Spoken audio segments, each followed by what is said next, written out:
Whether it be human or demon, once one cultivates to a certain level, a pill will form within their body. It sounds quite magical. Today's story comes from our shadow lover. On the Mid-Autumn Festival at 9 o'clock in the evening, when Shadow was 9, his good buddy David called him with a flashlight to go to the river to catch crayfish. These crayfish are a bit like the crayfish we have now and are also very delicious. As soon as the two boys arrived at the river, a beam of flashlight light shone over, shaking so much that one couldn't keep their eyes open, and they heard someone speaking. "Hey, I'm telling you to, we've set a net in the pond downstream. You two don't move, and I've heard that if you dare to touch our net, you'll be waiting for a beating, no need to look." Hearing this voice, one knows it's the two brothers, Dalong and Xiaolong. They are twin brothers, 4 or 5 years older than Shadow, tall and strong. All the children in the village are afraid of them. Shadow and David could only nod repeatedly. Good buddies, after those two brothers passed by, they waited for the flashlight light to go far away. They sneaked to the downstream pond, preparing to find a place where Dalong and Xiaolong had set their net, to see if they could pick a few fish from this net. Shadow was searching when suddenly a glimmer of red light caught the corner of his eye. Turning his head, by the moonlight, a red carp nearly a meter long was swimming slowly in the water. To be precise, this large fish was not entirely red because there was a golden line spreading from its head to a tail almost the size of a fan. How could Shadow see such a scene with such a large fish? He quickly squatted down, lowered his voice, and whispered to David not far away. "Come on, hurry up, be quiet." Before David could say the following words, Shadow covered his mouth with his hand. Then he whispered to David to quickly find a large net. He stared at the big carp in the water, afraid it would run away. Not long after David left, the big carp suddenly churned in the water a few times and vomited something out of its mouth. When the water was calm, they could see it was a small dark red stone, the size of a quail egg, forming an irregular oval shape. Strangely, this small stone neither sank nor floated, so it was suspended in the water.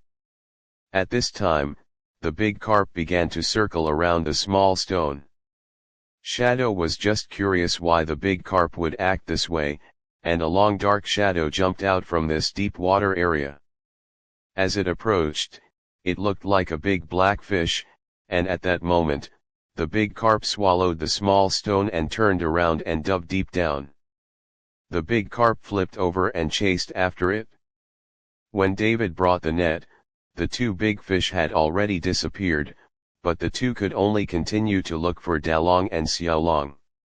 After searching for a while, they found a net rope tied to a tree by the pond. Speaking of the fishing net, it was really clean, not to mention fish, not even a blade of grass.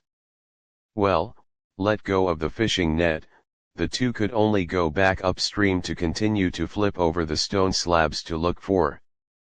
Perhaps their luck really wasn't very good, and the two only caught a dozen crayfish in 2 hours. Let the big fish take back the crayfish they caught. The next morning, Shadow went to David's house again and let David's grandmother cook. The next morning, Shadow hurried out of the house, ready to go to David's house for a meal. When passing by Dalong and Xiaolong's house, Shadow saw many people in their yard. Someone was saying something. "It's the first time I've seen such a big fish." Driven by curiosity, Shadow squeezed into the crowd, and Shadow saw Long killing the fish. The big black fish over a meter long was broken open by Long, and it was like the big black fish seen in the pond yesterday. "I knew we could be caught by the fishing net, so David and I left later."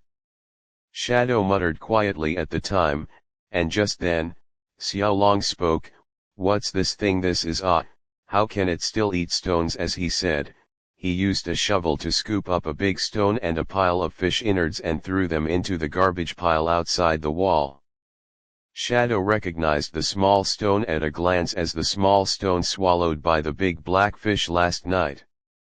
At that time, he didn't know what kind of psychology. He ran to the garbage pile, used a stick to poke out the small stone, and directly rubbed it on the grass pile into his pocket. After eating at David's house, Shadow played crazily again. After going home for dinner in the evening, Shadow fell asleep. Shadow had a very strange dream. In the dream, there was a beautiful girl in a red dress with 2 braids on her head and a golden big braid chasing behind her head. This braid was very long and hung down to her calves. The girl in the red dress in the dream stretched out her hands, with a trace of prayer and desire in her eyes. Shadow asked her who she was, and she didn't answer, so she kept looking at Shadow, and suddenly Shadow felt something burning in her palm, and suddenly woke up from the dream, opened her palm, and found that the small stone that should have been in her trouser pocket, I don't know when he was holding it in his hand. The next 2 days, every night will have this dream, and the small stone will also appear inexplicably in the palm. The 3rd day early in the morning, Shadow ran to his grandfather's house.